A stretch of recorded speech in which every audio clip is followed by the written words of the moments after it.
Morning, আমি সুপর্ণা। নতুন একটি ভিডিওয় তোমাদের সকলকে জানাই অনেক স্বাগত। আশা করছি সকলে খুব ভালো আছো, সুস্থ আছো। আমিও ভালো আছি। এখন বাজে ঘড়িতে প্রায় 8:30টারও বেশি। ঘুম থেকে ওঠাই স্নান সেরে নিয়েছি।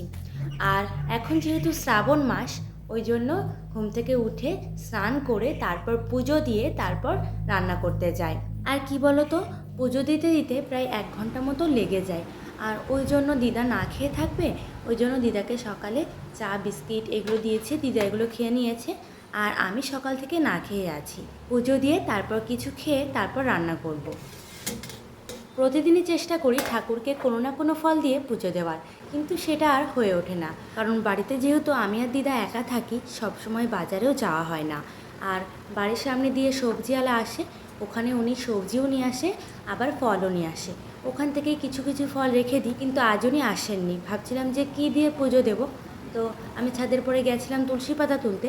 যেহেতু ছাদের পাশেই হচ্ছে কাঁঠাল গাছ, তাই এক একটা করে কাঁঠাল ধরে ধরে দেখছিলাম যে কোনো কাঁঠাল পেকেছে কিনা, তাহলে পুজো দিতে পারতাম।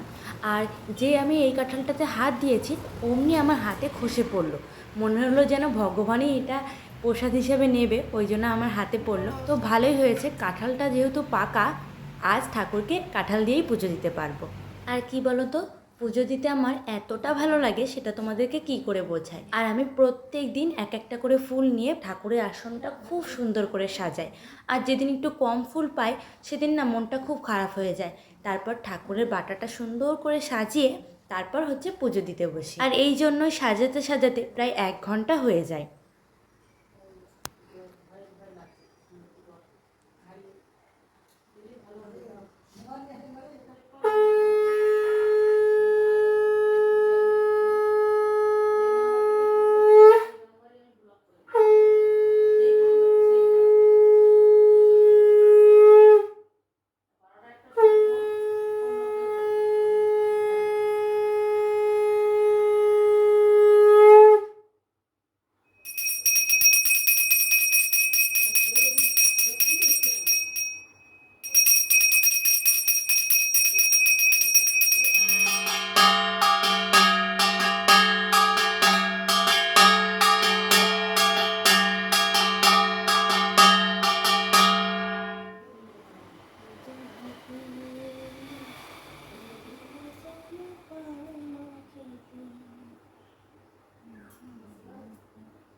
পুজো দেওয়া হয়ে গেছে।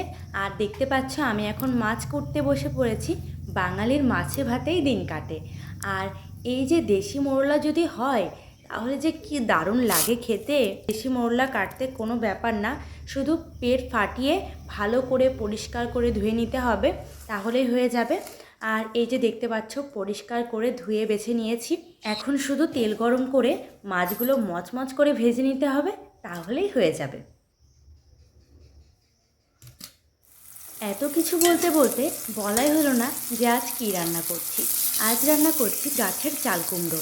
গাছের চাল কুমড়ো ভাজা, আর মোরলা মাছ ভাজা, আর হচ্ছে রুই মাছের ঝোল। ব্যাস এটুকুই রান্না করব।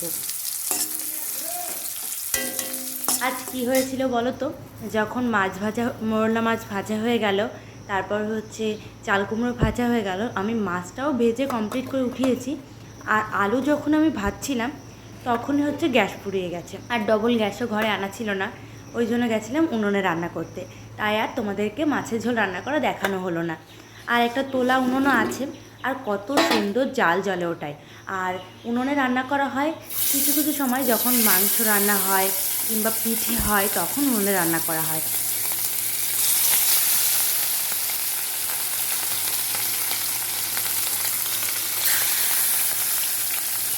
রান্না কমপ্লিট করতে করতে অনেক বেজে গেছে, তো কি আর করা যাবে। দিদা ওদিকে ভাত বাড়ছে, এখন খেয়ে নেব। মাছগুলো মচমচে ভাজা হয়েছে, বেশি করে একটু লঙ্কাও ভেজে নিয়েছি, গরম ভাতে খেতে দারুণ লাগবে।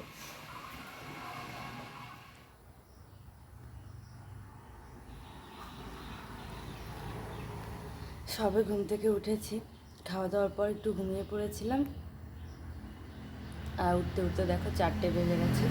বেশ কয়েকটা দিন হয়ে গেল ছাদের উপর আসাই হয় না, কখনো বৃষ্টি কখনো আবার রৌদ্র উঠছে। আর এই কারণে শরীরটাও বেশি একটা ভালো ছিল না। ওই জন্য এই কটা দিন ভিডিও দিতেও পাচ্ছি না। তো কি আর করা যাবে, আজকে দিনটা ভালো রোদ্দুর উঠেছে, তাই ভাবলাম ছাদটা পরিষ্কার করে দিই। যদি বৃষ্টি আসে, আবহাওয়ার কথা তো কিছুই বলা যায় না, যদি বৃষ্টি আসে তাহলে ছাদটাও পরিষ্কার হয়ে যাবে। আর ছাদের চারিপাশে দেখতে পাচ্ছ কাঁঠাল গাছ, ওই কাঁঠাল গাছের ডাল ছাদের উপর পড়েছিল। তো একটা দাদাকে বলেছিলাম কাটতে, সেই দাদাটা কেটে দিয়ে গেছে এই যে।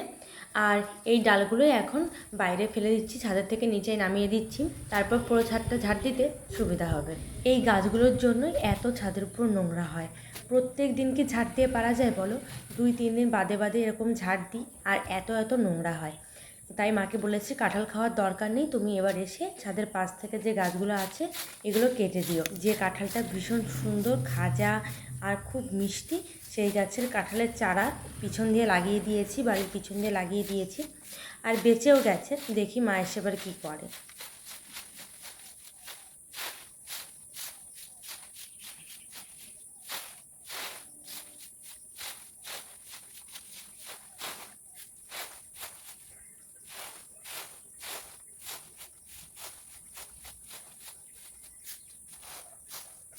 মাসিকে বেশ কিছুদিন ধরে বলছি একটা কাঁঠাল নিয়ে যাও, মাসি আসছেই না। আর মাসিদের গাছে একটা মাত্র কাঁঠাল হয়েছিল, ওইটাই কেটে খেয়েছে, আর ওই জন্যই আসছিল না। তো আমাকে বললো যে ঠিক আছে একটা কেটে রাখিস, আমি যাবো খানে। তো আমি আর কাটতেই পারছিলাম না ছাদের উপর থেকে, কারণ ছাদের উপর থেকে যেটা পারবো ভেবেছিলাম ওটা একটু বড় ছিল, সেটা আমি হাতেই পাচ্ছি না। আর এখান থেকে একদম নিচেই হয়েছে এগুলো, তাই ভাবছি এখান থেকে একটা ছোটোর মধ্যে দিয়ে দিই, ওই জন্য ছোটোর মধ্যে একটা দিয়ে দিচ্ছি। তাই দিদা একটু ধরে দিচ্ছিল আর আমি কাটছিলাম। 4 প্লেট ঘুগনি দেখে তোমরা হয়তো ভাবছো আমি এখন কোথায় এলাম, তাই না? আমি এখন এসেছি আমাদের স্টেশনে ঘুগনি খেতে। আর আমাদের এই প্ল্যাটফর্মে এত সুন্দর ঘুগনি বানায় যে ওনার দোকানে পুরো ভিড় জমে যায়। ওখান থেকে এসে আমার ছোট্ট পাগলটার বাড়িতে একটু গেছিলাম, ওর সাথে একটু খেলা করে তারপর বাড়িতে চলে এলাম। আর রাতের জন্য করছি আলু সিদ্ধ ভাত আর ডিম ভাজি। তো আজকের মতো ভিডিওটা এখানেই এন্ড করছি। ভালো থেকো, সুস্থ থেকো,